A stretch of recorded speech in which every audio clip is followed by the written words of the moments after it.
मीरा अभी बड़बड़ाते हुए चल ही रही थी कि तभी सामने से आते लड़के से टकरा गई। मीरा ने झुंझला कर कहा, क्या है, घर में भी देखकर नहीं चल सकते आप? आज का तो दिन ही खराब है, हम बता रहे हैं। पहले उनसे 4 बातें सुनो, फिर ऐसे ही किसी ऐरे गहरे से टकरा जाओ। फिर बड़बड़ाने लगी थी मीरा। सामने खड़ा लड़का, जिसकी हाइट मीरा से कुछ कम ही थी, भूरे घुंघराले बाल, भूरी भूरी आंखें, जिन पर नजर का चश्मा लगा था, वो भौचक्का सा मीरा को देख रहा था। उसने अपना सर झटका और कहा, लेकिन तुम ही देखकर नहीं चल रही थी? अच्छा जी, हम देखकर नहीं चल रहे थे, और आप जो सामने देखे बिना घुसे चले आ रहे हैं, उसका क्या? अब हमारा मुंह क्या देख रहे हैं, जाइए ना। मीरा ने कहा। अजीब लड़की है, खुद ही गलती करके खुद ही गुस्सा हो रही है। लड़का बड़बड़ाते हुए आगे बढ़ गया। मीरा भी चली गई। जब बाहर आई तो निधि ने कहा, अरे क्या हुआ, पारा क्यों चढ़ा हुआ है तेरा? ऐसे अजीब लोग घर में होंगे तो पारा तो चढ़ेगा ना। मीरा ने निधि के साथ चलते हुए कहा। कौन, अक्षत भैया? निधि ने कहा। जी हाँ, आपके अक्षत भैया। समझते क्या है वो अपने आप को? इतना एटीट्यूड कि अपने सामने किसी को कुछ समझते ही नहीं है। ऊपर से वो एक अंधा चलते चलते टकरा रहा है। मीरा ने गुस्से से कहा। कौन, शुभ भैया? निधि ने कहा। कौन शुभ? हमें नहीं पता कौन था वो। नूडल्स जैसे बाल रखे थे, बिल्ली जैसी आंखें, उन पर भी चश्मा लगा है, मीरा ने कहा। निधि हंसने लगी और कहा, अरे वो शुभ भैया ही है, अक्षत भैया के दोस्त। छोड़ो उन दोनों को, वो ऐसे ही सबको परेशान करते हैं। अब चलो कॉलेज, वरना देर हो जाएगी, निधि ने उसे खींचते हुए कहा। शुभ, जो अक्षत का दोस्त था, अक्षत के पास आया और कहा, यार कौन है वो लड़की, पूरा मूड खराब कर दिया। कौन लड़की? अक्षत ने बालकनी से पीठ लगाकर कहा। मुझे क्या पता कौन लड़की, नीचे मिली थी, बहुत गुस्से में थी। शुभ भी उसके सामने आकर बैठ गया। अच्छा, वो निधि की दोस्त है, अक्षत ने कहा। तो यहाँ क्या कर रही है? शुभ ने कहा। यहाँ रहती है निधि के साथ, अक्षत ने कहा। यहाँ क्यों, उसका खुद का घर नहीं है क्या? शुभ ने फिर सवाल किया। अबे मुझे क्या पता, पापा ने रहने की परमिशन दी है उसे। अब मैं क्या सबके बायोडेटा लेकर बैठा हूँ यहाँ, जो तू ये सब मुझसे पूछ रहा है? अक्षत ने चिढ़ते हुए कहा।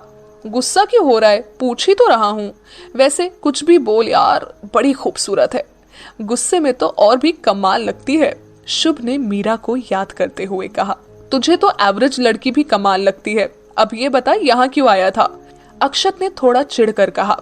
सिगरेट पिला, फिर बताता हूँ, शुभ ने कहा। अक्षत अंदर गया और सिगरेट का पैकेट और लाइटर उठा लाया। शुभ ने सिगरेट जलाई और एक कश भर के अक्षत की ओर बढ़ा दी। मैं नहीं पीता। ओ बेटा जी, कब से?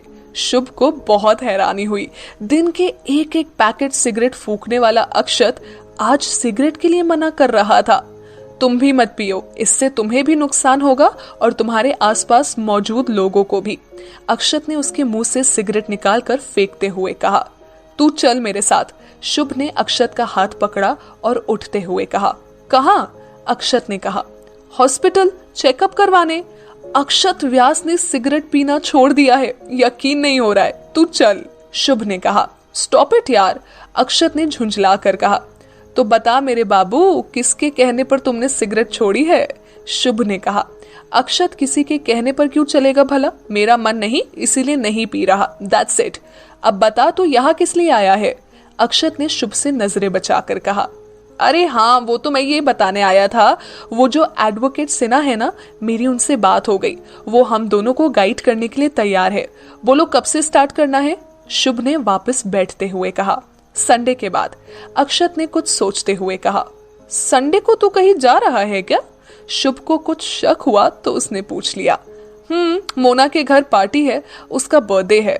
अक्षत के चेहरे के भाव एकदम से बदल गए। यार अक्षत, डोंट माइंड, लेकिन ये मोनालिसा मुझे तेरे साथ बिल्कुल अच्छी नहीं लगती, शुभ ने डरते डरते कहा। लेकिन अक्षत का मूड अच्छा था, इसीलिए उसने पास बैठाते हुए कहा। अच्छा, तो फिर कैसी लड़की अच्छी लगेगी मेरे साथ? शुभ उठा और घूमते हुए कहने लगा। तेरी पर्सनालिटी के हिसाब से ऐसी लड़की तेरे साथ जमेगी जो सीधी साधी हो, खूबसूरत इतनी हो कि मेकअप की भी जरूरत ना पड़े, जब बोले तो उसे सुनते जाने का मन करे, जब चुप हो तो उसकी आंखें भी बातें करे, जो बिल्कुल तेरी तरह हो, शांत, और जब गुस्सा आए तो तूफान, जो सबको खुश रखना जानती हो और तेरे गुस्से को भी मुस्कुरा कर झेल जाए। ऐसी लड़की सूट करेगी तुझे। शुभ की बातें सुनते हुए अक्षत की आंखों के आगे एक ही चेहरा आ रहा था। हाँ हाँ, वही जो अभी आपकी आंखों के आगे आ रहा है, मीरा।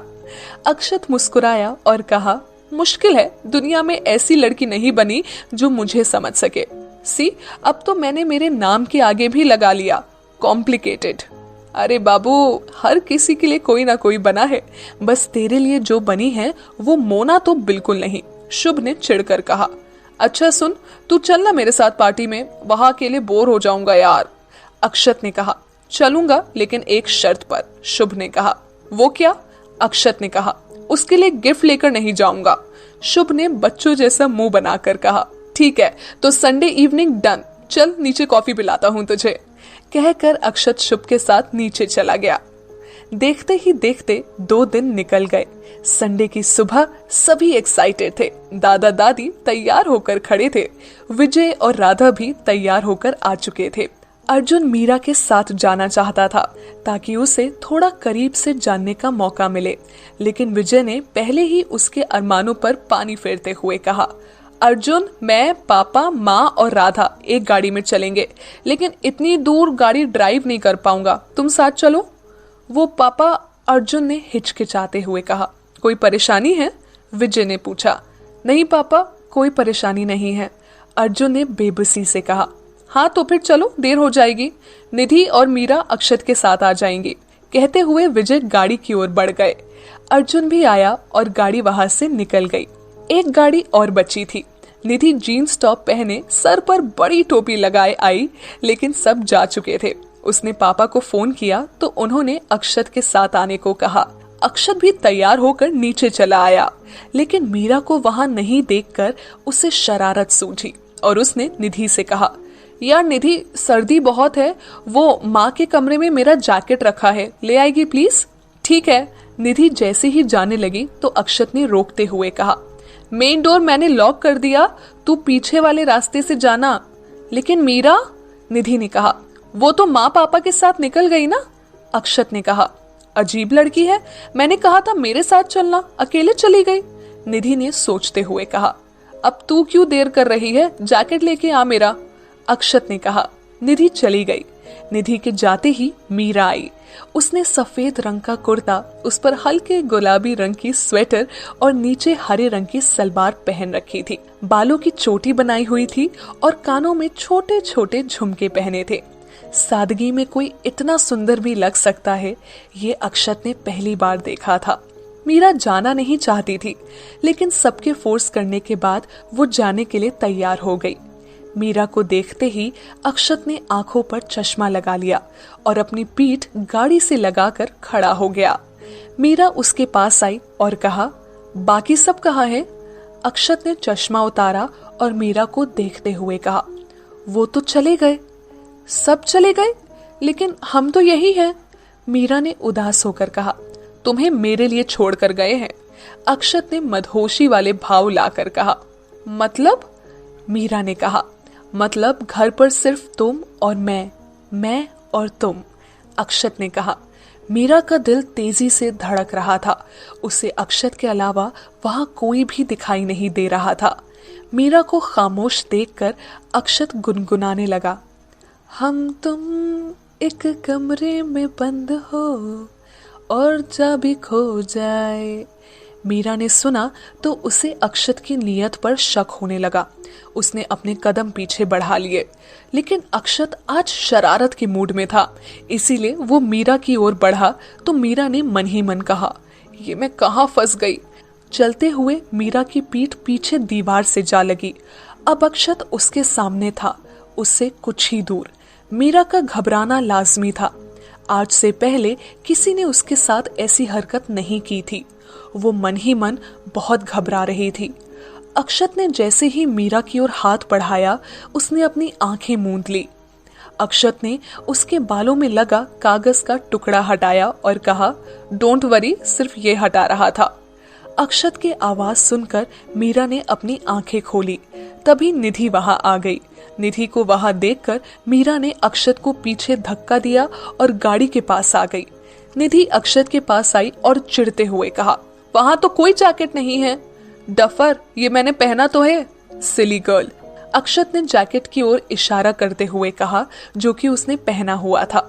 स्टूपिड, मेरा टाइम वेस्ट क्यों किया? निधि उसे मारने के लिए दौड़ी। भागते हुए अक्षत गिर पड़ा। जैसे ही वो गिरा, मीरा हंसने लगी।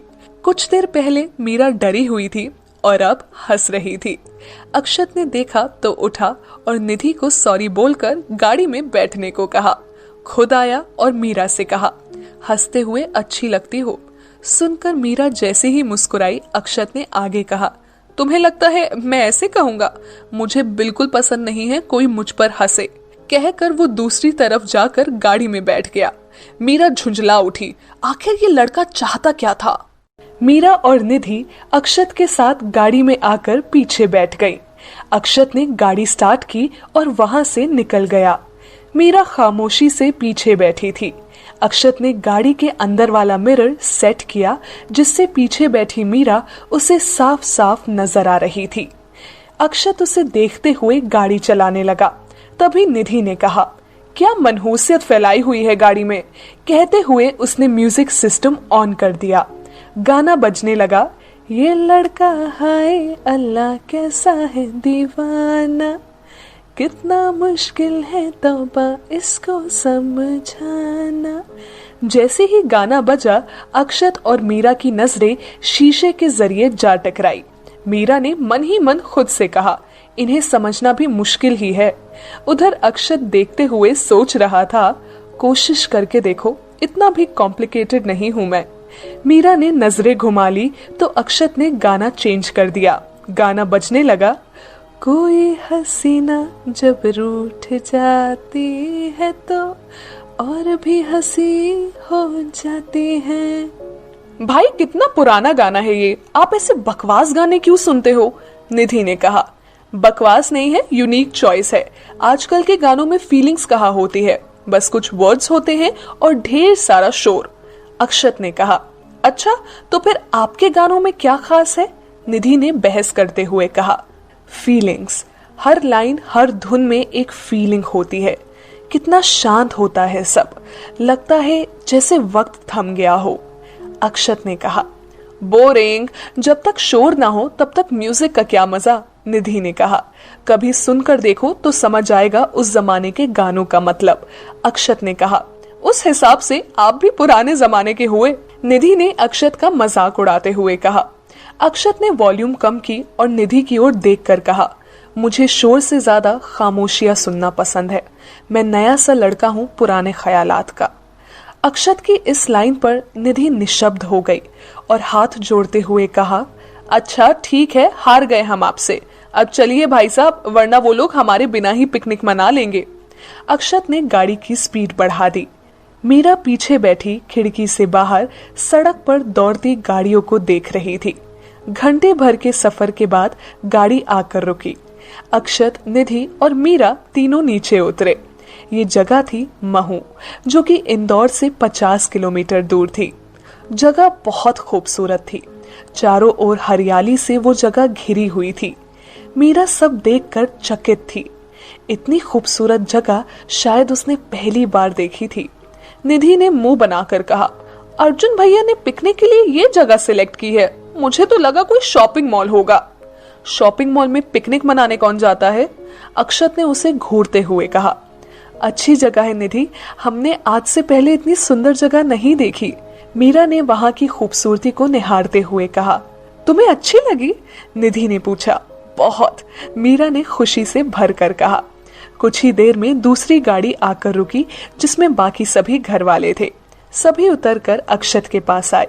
राधा ने जगह देखते ही कहा, आह, मैं कब से आना चाहती थी यहाँ, लेकिन तुम्हारे पापा को कभी वक्त ही नहीं मिला। थैंक यू अर्जुन, जो तुमने इतनी अच्छी लोकेशन चुनी। ऑलवेज वेलकम माँ, पता था आपको ये जगह पसंद है, इसीलिए। अर्जुन ने राधा को साइड से हक करते हुए कहा। पास ही खड़े विजय ने राधा का हाथ अपने हाथों में लिया और धीरे से कहा, सॉरी, मैं तुम्हें यहाँ नहीं ला पाया। राधा मुस्कुरा दी और कहा, आज आप साथ हैं वो ही मेरे लिए बहुत है। दोनों प्यार से एक दूसरे की आंखों में झांकने लगे। कुछ ही दूर खड़े दादा दादी एक दूसरे का हाथ थामे उस जगह को देखकर अपने बीते दिनों को याद कर रहे थे, जब शादी के बाद वो अक्सर उस जगह आया करते थे। अर्जुन एक ओर खड़ा मीरा को देख रहा था। निधि अक्षत से बहस कर रही थी और मीरा इन सब से बेखबर उन खूबसूरत नजारों को अपनी खाली आंखों में भर रही थी। चलो सब नीचे चलते हैं, पिकनिक नीचे है, अर्जुन ने कहा, जिसका इंतजाम उसने पहले ही करवा रखा था।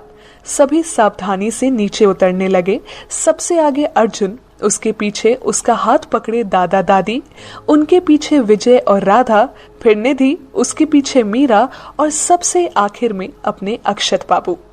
रास्ता संकरा होने की वजह से सबको एक दूसरे के पीछे चलना पड़ रहा था। मीरा तो बस वहां की खूबसूरती में खोई हुई थी।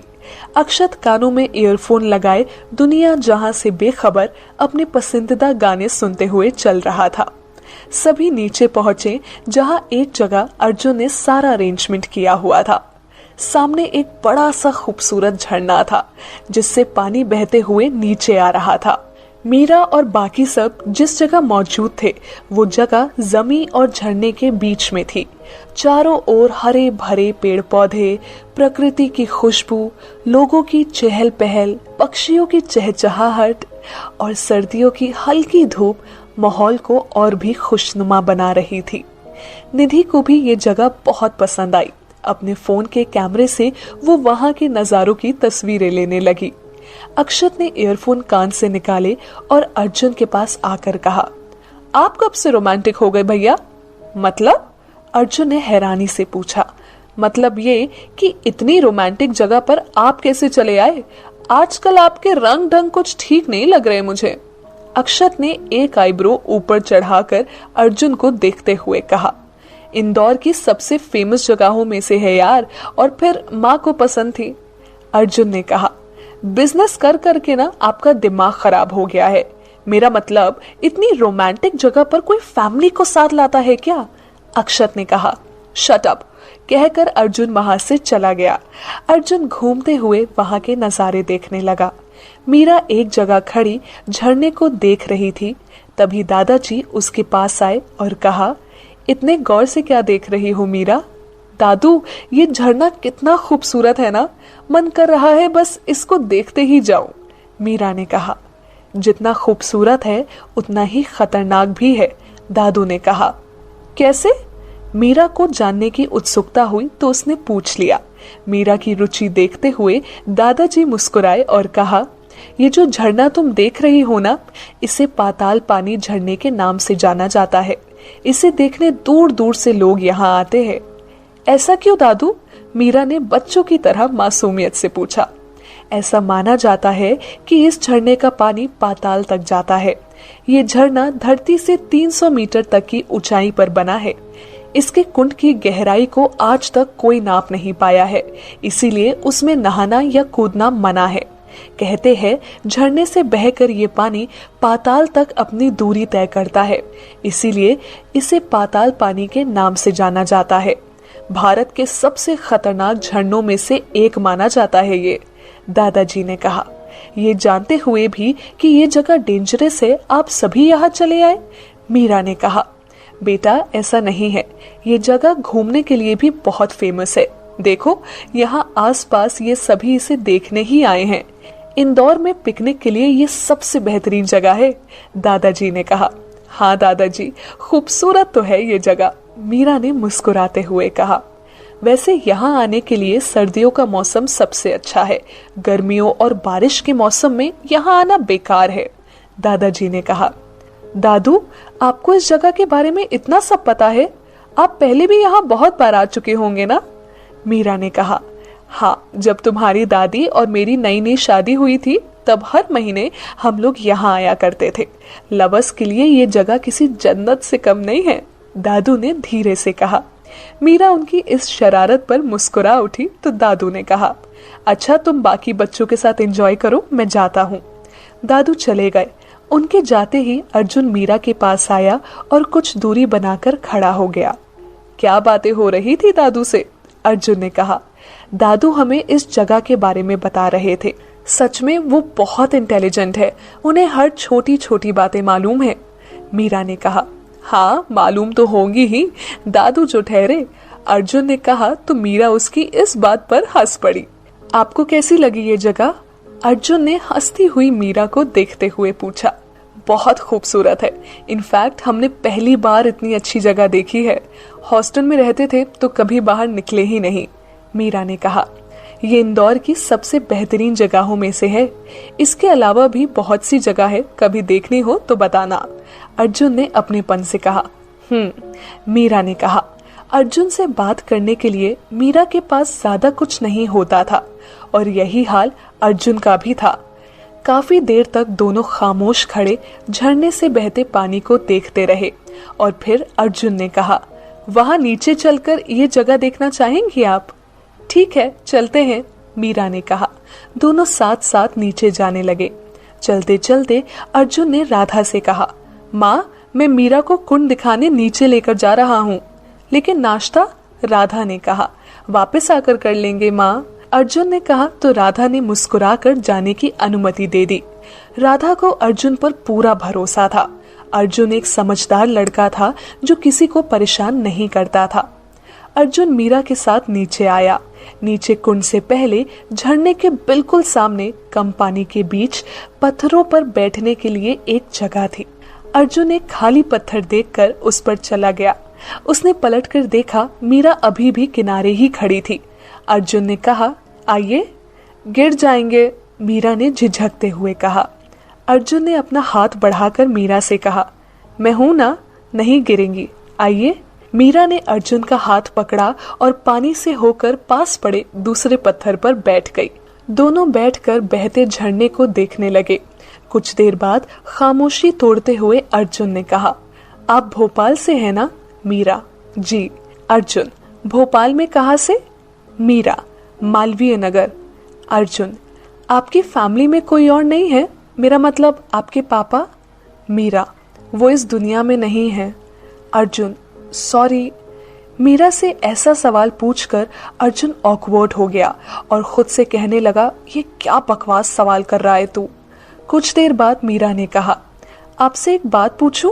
अर्जुन, हाँ, पूछो ना। मीरा, आप और अक्षत जी जुड़वा भाई है क्या? अर्जुन, नहीं, वो मुझसे 3 साल छोटा है और निधि 7 साल। मीरा, अर्जुन, समझ सकता हूँ, उसे देखकर आपको लग रहा होगा कि वो हम सबसे बहुत अजीब है। मीरा, नहीं नहीं, हमारा ये मतलब नहीं था। अर्जुन, अरे इट्स ओके, आपके मन में जो है आप कह सकती हैं, मैं उससे नहीं कहूँगा। मीरा, थैंक्स।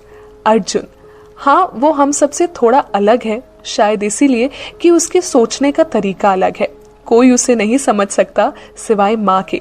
घर में एक वही है जो उसके मूड को जानती है। पापा के बिजनेस में उसे इंटरेस्ट नहीं है।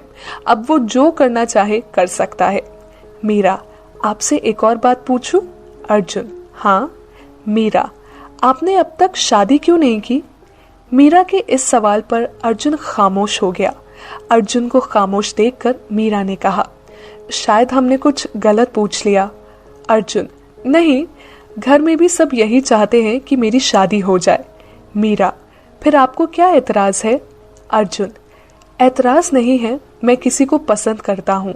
कॉलेज में हम दोनों साथ साथ थे। उसका नाम नीता चौधरी है, इसी शहर से है, विराटनगर से। नीता मुझे बहुत पसंद करती है और मैं भी। वो मुझसे शादी करना चाहती थी, लेकिन अलग अलग कास्ट होने की वजह से नहीं हो पाई। मैं जानता था पापा इस शादी के लिए कभी नहीं मानेंगे और उनके खिलाफ जाकर मैं ये शादी नहीं करना चाहता था। उससे दूर हुए 4 साल हो चुके हैं। ना उसने किसी से शादी की और ना ही मैंने। बस इसीलिए शादी के नाम से थोड़ा अनकंफर्ट हो जाता हूँ। घर में ये बात किसी को पता नहीं है। मीरा, तो ये बात है। घर में किसी को नहीं पता तो फिर हमें क्यों बताया? अर्जुन, क्योंकि आपसे कहने का दिल किया। जब पहली बार आपको देखा तो आपकी सादगी और बात करने का तरीका मुझे बहुत पसंद आया। धीरे धीरे जब आपको जानने लगा तो पाया कि आप बहुत समझदार हैं और बातों को बहुत अच्छे से समझती हैं और परिस्थितियों को संभाल सकती हैं। मीरा, मैंने अपनी जिंदगी में हर रिश्ता पाया है सिवाय दोस्ती के। पहली बार आप में उस रिश्ते को देखा, लगा आपसे मन की बात शेयर कर सकता हूँ। मीरा, आप बहुत स्वीट है अर्जुन जी। नीता जी बहुत किस्मत वाली है जिन्हें आपका प्यार मिला, और हम दुआ करेंगे आपकी शादी उन्हीं से हो। अर्जुन, मतलब आपको हमारी दोस्ती मंजूर है? मीरा, बिल्कुल मंजूर है। आप जितना सुलझा हुआ दोस्त भला हमें कहाँ मिलेगा। अर्जुन, थैंक्स। मीरा, ये लीजिए, अभी अभी दोस्त बने और थैंक्स बोलना शुरू। दोस्ती में no thanks no sorry. Arjun, कोशिश करूंगा आगे से शिकायत का मौका ना मिले दोस्त। अपना दायां हाथ आगे बढ़ा देता है। मीरा, मीरा ने भी अपना हाथ आगे बढ़ाकर दोस्ती के लिए मंजूरी दे दी। ऊपर खड़ा अक्षत ये सब देख रहा था। वो कुछ देर वहां रुका और बिना किसी को बताए गाड़ी लेकर वहां से चला गया। निधि ने आवाज देकर अर्जुन और मीरा को ऊपर आने को कहा। राधा सबके लिए खाने पीने की व्यवस्था कर चुकी थी। सबने मिलकर नाश्ता किया। राधा ने देखा अक्षत नहीं है तो निधि से पूछा, आशु कहाँ है निधि? भाई तो चला गया, निधि ने खाते हुए कहा। क्यों? अर्जुन ने पूछा। पता नहीं, बस चला गया। पूछा तो कहा घर जा रहा हूँ, निधि ने कहा। ये लड़का भी ना घर पर अकेला क्या करेगा, राधा ने परेशानी भरे शब्दों में कहा। कोई बात नहीं, वैसे भी उसे अकेले रहने की आदत है, तुम परेशान मत हो, विजय ने कहा। सभी खाने लगे। अर्जुन और मीरा साथ साथ ही बैठे थे। निधि काफी देर से उन्हें ही देख रही थी। नाश्ते के बाद सभी अलग अलग घूमने निकल गए। दादा दादी साथ साथ, और अर्जुन, निधि, मीरा ने खुद ही विजय और राधा को अलग छोड़ दिया। तीनों साथ साथ घूमने लगे। कॉल आने से अर्जुन साइड में चला गया तो निधि मीरा के पास आई और कहा, देखा, मैंने कहा था ना तुम्हारा और भैया का कुछ कुछ चल रहा है। ये क्या बोल रही है तू? वो सिर्फ अच्छे दोस्त है बस, मीरा ने कहा। आज दोस्त है, कल प्यार भी हो जाएगा और फिर तुम हमेशा हमेशा के लिए मेरी भाभी बनकर मेरे घर में आ जाओगी, निधि ने कहा। तू पागल हो गई है निधि, ऐसा कुछ भी नहीं है, मीरा ने कहा। दोनों के बीच लंबी बहस चली। सुबह से दोपहर हो चुकी थी, सभी बोर होने लगे थे। तभी निधि ने कहा, पापा क्यों ना कोई गेम खेले? इस उम्र में गेम, वो भी तुम्हारे पापा से? रहने ही दो बेटा, राधा ने विजय की ओर देखकर कहा। ये क्या बात हुई राधा, इस उम्र से तुम्हारा क्या मतलब है? अभी मैं बूढ़ा नहीं हुआ हूँ, खेल सकता हूँ, विजय ने कहा। अच्छा तो आइए खेलिए हमारे साथ, राधा ने उठते हुए कहा। हाँ हाँ बिल्कुल, विजय भी उठ खड़ा हुआ। विजय और राधा का जोश देखकर दादा दादी भी तैयार हो गए। मीरा को ये सब काफी रोमांचक लग रहा था। निधि और अर्जुन हैरान थे। खैर, सबने डिसाइड किया कि रस्सा कस्सी खेलेंगे। आदमी एक तरफ, औरतें एक तरफ। लेकिन यहाँ भी एक पंगा था। लेडीज 4 थी और जेंट्स 3। लेकिन विजय ने अपना बड़प्पन दिखाते हुए कहा, कोई नहीं, आप लोग 4 सही, हारना आप लोगों को ही है। देखते हैं कौन किससे हारता है, राधा ने अपनी साड़ी का पल्लू कमर में टांगते हुए कहा। बीच में एक लाइन खींची गई। एक तरफ सभी लेडीज, दूसरी तरफ जेंट्स। रस्सी का एक सिरा उनके हाथ में था और दूसरा सिरा लेडीज के हाथ में। दादी सबसे आगे थी और मीरा सबसे पीछे। खेल शुरू हुआ और काफी खींचातानी के बाद दादाजी लेडीजों की तरफ। सबसे ज्यादा खुश राधा हुई, आखिर जीत के नजदीक तो थी। सबसे ज्यादा खुश राधा हुई, आखिर जीत के नजदीक जो थी। दादाजी खेल से बाहर हो गए। अब दोनों तरफ 3-3 की टीम थी। विजय ने अर्जुन को समझाया कैसे खींचना है और उसके बाद खींचातानी हुई और इस बार दादी आउट। लेडीज के चेहरे उतर गए, लेकिन अभी भी दोनों टीम बराबर थी। विजय ने एक बार फिर रस्सी को खींचा और राधा भी उनकी तरफ। मीरा सबसे पीछे थी और इस वजह से वो रस्सी नहीं खींच पा रही थी। अब दोनों टीम में फिर से बराबर बराबर लोग थे, विजय अर्जुन और निधि मीरा। मीरा निधि के बिल्कुल पीछे थी। मीरा और निधि ने पहले रस्सी को लूज छोड़ा और फिर जोर से खींचा और विजय जी लेडीज की ओर आ गए। ये देखकर राधा की खुशी का तो ठिकाना ही नहीं था। विजय आउट हो गए, लेकिन अर्जुन को जीतने का कहकर चीयर करते रहे। अगली पारी में निधि आउट हो गई। अब आमने सामने थे अर्जुन और मीरा, जो अभी अभी दोस्त बने थे। अर्जुन की जीत पक्की थी। अर्जुन ने जैसे ही रस्सी को पकड़ा, पीछे से अक्षत ने आकर रस्सी को पकड़ते हुए कहा, कम ऑन भैया, जीत हमारी होनी चाहिए। अक्षत को वहां देखकर सभी दंग रह गए। अक्षत को देखते ही निधि ने कहा, ये तो चीटिंग है, मीरा अकेली है और आप दो हो, वो तो हार जाएगी ना।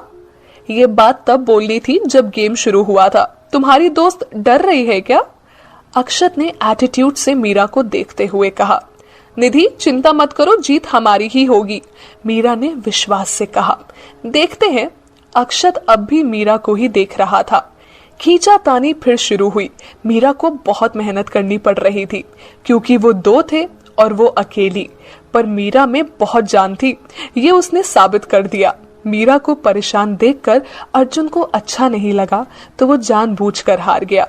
निधि खुशी से उछल पड़ी और अक्षत को चिढ़ाने लगी। अर्जुन अपना सर हिलाते हुए अक्षत के सामने से निकल गया। भाई भाई ना रहा।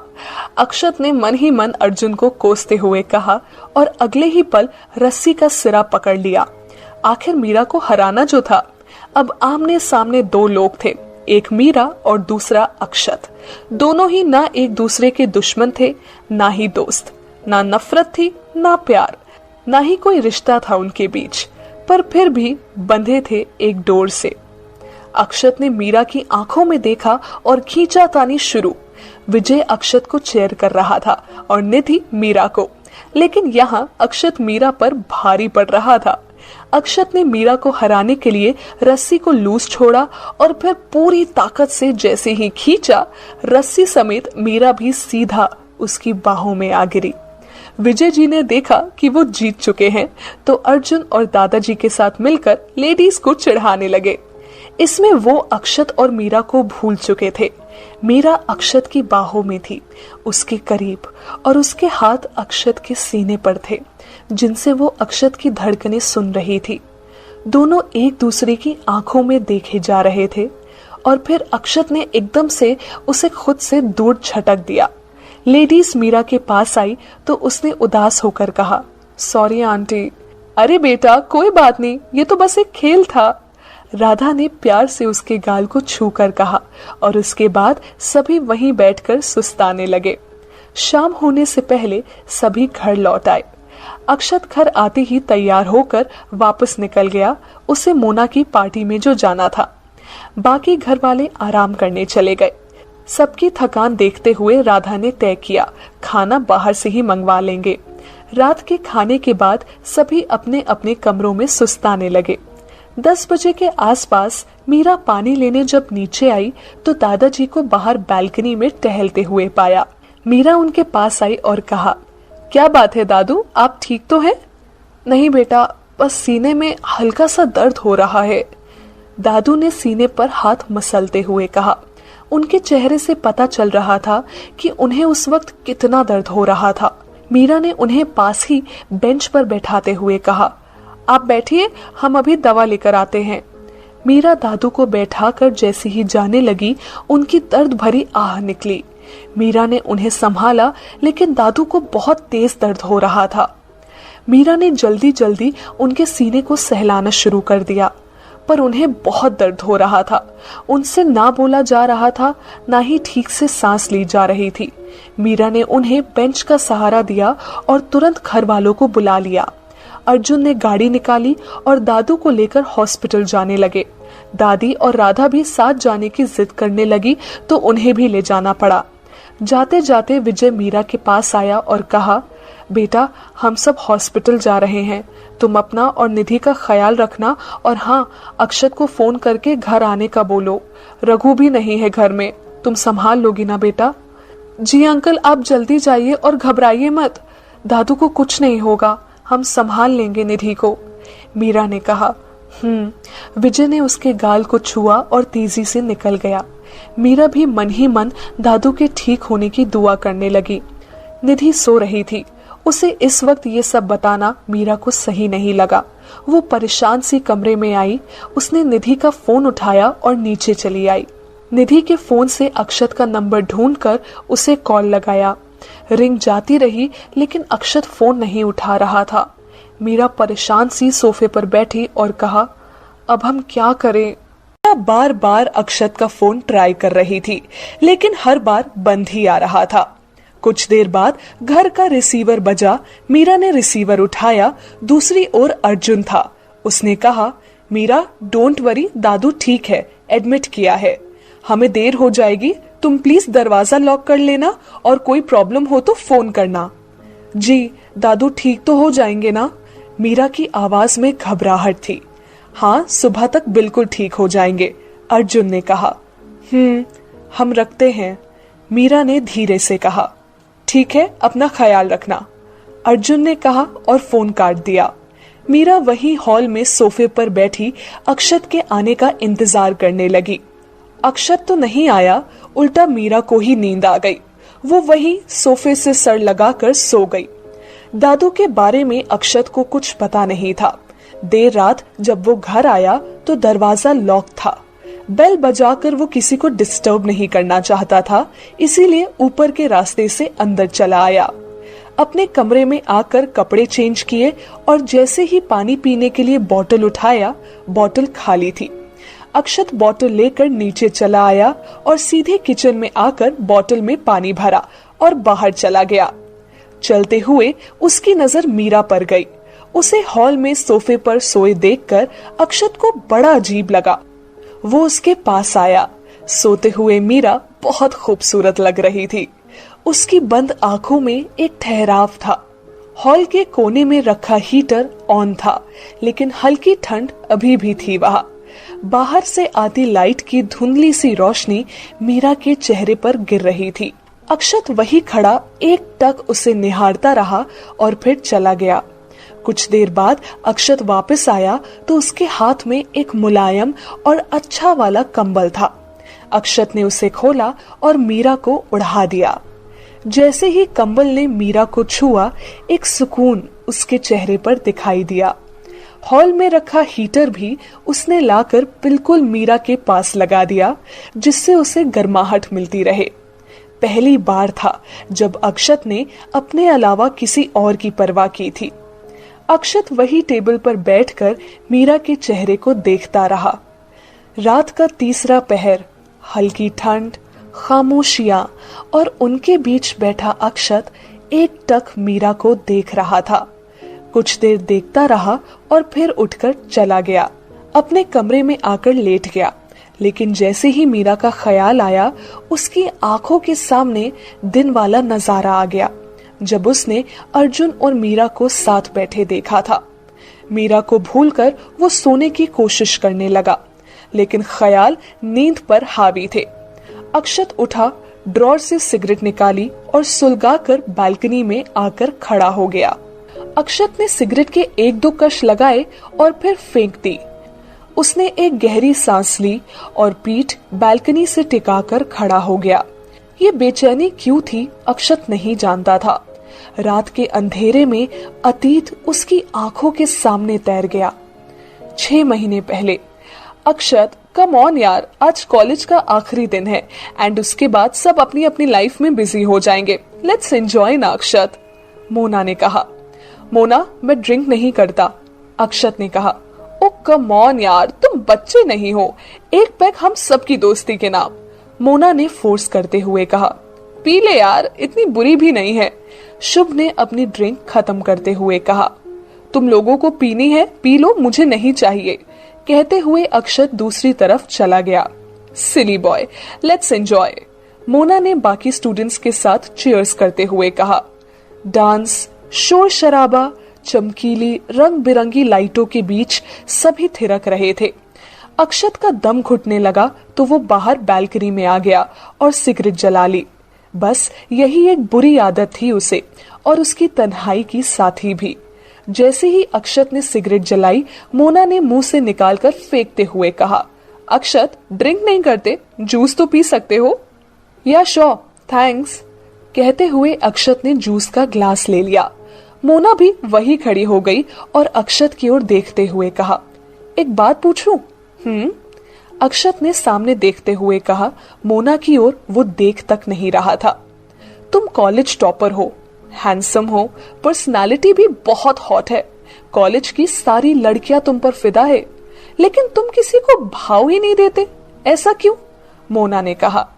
तारीफ करने के लिए थैंक्स, वो सब लड़कियां मेरे टाइप की नहीं हैं। अक्षत ने इस बार भी बिना मोना की तरफ देखे कहा। तो किस टाइप की लड़की पसंद है तुम्हें? मेरे जैसी? तो किस टाइप की लड़की पसंद है तुम्हें? मेरे जैसी? मोना ने उम्मीद के साथ कहा। अक्षत मुस्कुराया और कहा, तुम मेरे टाइप की नहीं हो मोना। अक्षत व्यास शोर शराबा और चमक धमक पसंद नहीं करता, मुझे सादगी पसंद है। हाँ, सादगी। How old fashion you are Akshat. आज के जमाने में सादगी कौन रखता है? मोना ने अक्षत का मजाक उड़ाते हुए कहा। कोई तो रखती होगी, उसके मिलने तक इंतजार कर लूंगा, अक्षत ने जूस पीते हुए कहा। मोना उसके करीब आई और कंधे पर हाथ रखते हुए कहा, जब तक वो नहीं मिलती कुछ और ट्राई कर लो। ऐसे शौक अक्षत व्यास ने कभी नहीं रखे। मेरे प्यार का एक एक पल सिर्फ उसी के लिए होगा जो मेरे दिल और दिमाग दोनों को अच्छी लगे। सॉरी। अक्षत वहां से चला गया। मोना दिखने में कम नहीं थी, पर अक्षत न जाने क्या ढूंढ रहा था। बालकनी से जब अंदर आया तो सर कुछ कुछ चकराने लगा। अक्षत सोफे पर बैठ गया। सब धुंधला धुंधला नजर आ रहा था और कानों में गूंज रहा था तेज गानों का शोर। जब ठंडी हवा के झोंके ने उसे छुआ तो अक्षत वर्तमान में लौट आया। ठंड का एहसास हो रहा था। अक्षत कमरे में चला आया और बिस्तर पर लेट गया। देर सवेर उसे नींद आ ही गई। सुबह जब मीरा की आंख खुली तो उसने देखा वो हॉल में ही सो गई है। खुद को कंबल से ढके देखकर और पास में हीटर को देखकर हैरान भी हुई। शायद निधि ने किया हो, सोचकर मीरा मुस्कुरा उठी। वो उठी और नहाकर नीचे चली आई। बाल गीले थे इसलिए उन्हें तौलिए में लपेट लिया। मीरा किचन में चली आई, लेकिन उसे तो कुछ बनाना ही नहीं आता था। मीरा परेशान सी खड़ी सोच ही रही थी कि अक्षत नीचे आया। घर में किसी को ना पाकर वो सीधे किचन में चला आया। वहां सुबह सुबह मीरा को देखकर वो चौंक गया और कहा, सब घर वाले कहाँ हैं? आपको वाकई में उनकी परवाह है? मीरा ने अक्षत को ताना मारते हुए कहा। क्या मतलब? अक्षत ने पूछा। मतलब ये कि कल रात से हम आपको फोन कर रहे हैं लेकिन नहीं लग रहा है। दादू की तबीयत अचानक खराब होने से बाकी सब उन्हें हॉस्पिटल लेकर चले गए, मीरा ने शांत लहजे में कहा। व्हाट? कब हुआ ये सब? अक्षत ने हैरानी से कहा। कल रात। अभी वो ठीक है, मीरा ने कहा। अक्षत खामोशी से वहीं पड़ी कुर्सी पर बैठ गया। उसे बहुत बुरा लग रहा था। मीरा ने अक्षत के लिए चाय चढ़ाई। जब तक मीरा ने चाय बनाई दोनों के बीच खामोशी फैली रही। मीरा ने चाय छानकर कप अक्षत की ओर बढ़ाकर कहा, चाय पी लीजिए। अक्षत ने कप लेकर मीरा की ओर देखते हुए कहा, सॉरी। सॉरी किस लिए? मीरा ने हैरानी से कहा। अपनी गैर जिम्मेदारी के लिए, अक्षत ने उदास होकर कहा। आप चाहें तो इसे दूर कर सकते हैं, मीरा ने धीरे से कहा। कैसे? अक्षत ने कहा। पहले चाय पीजिए फिर बताते हैं। अक्षत ने चाय पी और मुस्कुरा उठा। आज भी मीरा चाय में चीनी डालना भूल गई थी। अक्षत ने जब तक चाय खत्म की तब तक मीरा अपने बालों को सुखाकर वापस आ चुकी थी। मीरा को देखकर अक्षत ने कहा, क्या करना होगा? घर वालों के लिए नाश्ता बनाने में हमारी मदद, मीरा ने कहा। ओके, क्या करना है? अक्षत ने कहा। अर्जुन जी से हमारी बात हुई थी, उन्होंने कहा 2 घंटे बाद वो सब दादू को लेकर घर आ जाएंगे, इसीलिए दादू के लिए कुछ हल्का और बाकी सबके लिए नाश्ता बनाना है, मीरा ने बर्तन उठाते हुए कहा। अक्षत उसके पास आया और कहा, पहले कभी किचन में काम नहीं किया ना? आंटी की मदद की है, उससे पहले कभी नहीं किया, मीरा ने कहा। तभी किचन में काम करने से पहले एप्रिन पहन लेना चाहिए, जिससे कपड़े खराब नहीं होते, अक्षत ने उसकी ओर एप्रिन बढ़ाते हुए कहा। मीरा ने एप्रिन ले लिया, लेकिन पहनना नहीं आता, कैसे पहने? अक्षत ने देखा तो उसके हाथ से वापस एप्रिन लिया और खोलकर मीरा को पहना दिया। जब वो उसके करीब था तो उसकी परफ्यूम की खुशबू मीरा को छू कर गुजर रही थी। अक्षत के करीब आने से जो फीलिंग्स मीरा को होने लगी थी वो सिर्फ वही महसूस कर सकती थी। जब उसने अक्षत की ओर देखा तो अक्षत के चेहरे पर कोई भाव नहीं थे। वो खामोशी से मीरा के एप्रिन की डोरी बांधता रहा। अक्षत मीरा से दूर हुआ और कहा, मैं बनाता हूँ, तुम सिर्फ मेरी मदद कर देना। मीरा ने कहा। अक्षत ने शुरू किया। वो मीरा की हेल्प लेकर नाश्ता बना रहा था। उसने दादाजी के लिए खिचड़ी और बाकी सबके लिए उपमा तैयार किया, साथ ही मेथी और बेसन की पूड़ियाँ और छौंक वाला दही। मीरा तो बस देखते ही रह गई। लड़का होकर भी अक्षत ये सब काम बखूबी कर रहा था। जैसे ही उपमा तैयार हुआ, अक्षत ने एक चम्मच में लिया और मीरा की ओर बढ़ाकर कहा, चख कर देखो कैसा बना है। मीरा ने अपने दोनों हाथ अक्षत के सामने कर दिए, जिन पर आटा लगा था। अक्षत आगे आया और अपने हाथों से चम्मच मीरा की ओर बढ़ा दिया। मीरा ने खाया। उपमा बहुत टेस्टी था। मीरा ने अंगूठे और उंगली को जोड़कर इशारे से बताया कि अच्छा बना है, क्योंकि उसके मुंह में उपमा था जिसका टेस्ट वो बीच में बोलकर खराब नहीं करना चाहती थी। अक्षत वापस काम में लग गया। नाश्ता तैयार होने के बाद मीरा ने उसे टेबल पर लगा दिया। अक्षत हाथ मुंह धोने वॉश बेसिन की ओर चला गया। अक्षत वापस आया तब तक मीरा सारा खाना लगा चुकी थी। निधि भी नीचे आ चुकी थी। मीरा ने उसे सब बता दिया।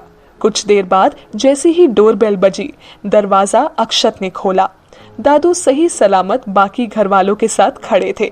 दादू को देखते ही अक्षत उनके गले लग गया और कहा, थैंक गॉड दादू, आप ठीक हो। अरे मैं बिल्कुल ठीक हूँ। तेरा बाप मुझे खामखा हॉस्पिटल लेकर चला गया। पूरे 5,000 रुपए लगे वहाँ, दादाजी ने अंदर आते हुए कहा। हाँ हाँ पापा, मालूम है आप लंबी रेस के घोड़े हो, पीछे से विजय ने कहा। सभी अंदर आकर बैठ गए। विजय की नजर जैसे ही अक्षत पर पड़ी, उन्होंने गुस्से से कहा, कहाँ थे तुम कल रात? अक्षत की सिट्टी पिट्टी गुम, क्या कहे सोच ही रहा था कि तभी मीरा आगे आई और कहा, अंकल ये हमारे साथ ही थे। जैसे ही आप लोग निकले ये घर आ गए थे। ये तो हॉस्पिटल आना चाहते थे लेकिन हमने ही रोक दिया। हम और निधि इतने बड़े घर में अकेले थे, इसीलिए ये रात भर सोए नहीं है। दादू के लिए परेशान होते रहे। मीरा ने आज दूसरी बार झूठ कहा। विजय आगे आया और अक्षत को देखकर कहा, आंखें इसीलिए सूजी हुई है शायद। खैर कोई नहीं, अब तुम्हारे दादू बिल्कुल ठीक है, विजय ने कहा तो अक्षत को चैन आया। विजय राधा की ओर पलटे और कहा, राधा मैं नहाने जा रहा हूँ, तब तक तुम सबके नाश्ते का इंतजाम कर दो। ठीक है, राधा ने कहा। नाश्ता तैयार है, आप सब लोग जाकर नहा लीजिए, मीरा ने कहा तो सभी को हैरानी हुई और फिर उन्हें लगा कि मीरा ने बनाया होगा। अर्जुन तो ये सुनकर मीरा पर फिदा ही हो गया कि इतनी जल्दी वो इस घर को अपना मानने लगी है। सभी नहाकर आए और नाश्ते के लिए डाइनिंग टेबल पर आ बैठे। तब तक मीरा ने सबके लिए चाय भी बना दी। आज मीरा ने राधा को बैठने को कहा और खुद ही सबको नाश्ता परोस रही थी। सबको नाश्ता और दादू के लिए जैसी ही खिचड़ी परोसी, दादू ने कहा, अरे अरे ये भेदभाव क्यों? क्योंकि आप अभी अभी ठीक हुए हैं और आपके लिए हल्का खाना ही सही रहेगा दादू, मीरा ने प्लेट में चम्मच रखते हुए कहा। लेकिन दादू ने जैसे ही आगे कहना चाहा, मीरा ने रोक दिया और जूस का ग्लास उनकी ओर बढ़ाकर कहा, लेकिन वेकिन कुछ नहीं, अब से आपको यही खाना है। मजबूरन दादू को मीरा की बात माननी पड़ी। उन्होंने जूस का ग्लास लिया और चुपचाप पीने लगे। अर्जुन ने देखा तो दादू की ओर देखकर कहा, आज दादू सही हाथों में आए हैं, मीरा के सामने इनकी नहीं चलेगी। सभी हंस पड़े सिवाय अक्षत के, वो कहीं और ही खोया हुआ था। सबने नाश्ता शुरू किया। विजय ने जैसे ही एक चम्मच उपमा चखा, कहा, बहुत अच्छा बना है, तुम्हारे हाथों में तो जादू है मीरा। चाय तो अच्छी बनाती ही हो, राधा के साथ रहकर खाना बनाना भी सीख लिया। अंकल ये सब हमने नहीं, अक्षत जी ने बनाया है, मीरा ने अक्षत की ओर देखकर कहा, जो इतनी देर से खामोश बैठा था। सभी की गर्दन अक्षत की ओर घूम गई, जैसे किसी को भी मीरा की बात पर यकीन ना हुआ हो। दादी ने अक्षत को अपने पास बुलाया। अक्षत उठकर उनके पास गया तो दादी ने उसका गाल चूमते हुए कहा, तूने ये सब हम लोगों के लिए किया है? ये सुनकर ही मेरा पेट भर गया। अक्षत ने दादी को गले लगा लिया और एक चम्मच खिलाते हुए कहा, लेकिन पेट तो ये खाकर भी भरेगा ना। और उसके बाद अक्षत सबको अपने हाथों से एक एक बाइट खिलाता रहा। राधा और दादू को भी खिलाया। सभी खुशी खुशी नाश्ता कर रहे थे और इस खुशी की वजह था अक्षत। आज कितने दिनों बाद वो पूरे परिवार के साथ था। सबको खिला दिया, पापा को भूल गया, विजय ने झूठ मूठ का गुस्सा दिखाकर कहा। अक्षत उनके पास आया और उन्हें खिलाकर कहा, आपके बिना मैं क्या हूं? आज पहली बार मीरा ने अक्षत को हंसते मुस्कुराते देखा था। मुस्कुराता हुआ अक्षत उसे बहुत प्यारा लग रहा था। मीरा बस उसे देखती रही। सभी नाश्ता करके चले गए। मीरा दादाजी को लेकर उनके कमरे तक छोड़ कर आ गई। जैसे ही बाहर निकली, अक्षत सामने मिल गया और कहा, thank you. Actually 2 bar thank you. 2 बार क्यों? मीरा ने हैरानी से कहा। एक थैंक यू पापा से बचाने के लिए और दूसरा थैंक यू इतनी सारी खुशियां देने के लिए। अक्षत ने प्यार से कहा, आपने अच्छा किया, इसलिए सबने आपको प्यार दिया। अगर आप हमेशा सबके साथ प्यार से रहेंगे तो घर में सब आपको प्यार करेंगे। मीरा ने मासूमियत से कहा। सब? अक्षत ने मीरा की आंखों में देखते हुए कहा, हाँ सब। मीरा भी उन आंखों में डूबती चली गई। सब? अक्षत ने एक बार फिर कहा। हाँ सच, मीरा ने कहा। दोनों खामोश खड़े एक दूसरे की आंखों में देखते रहे।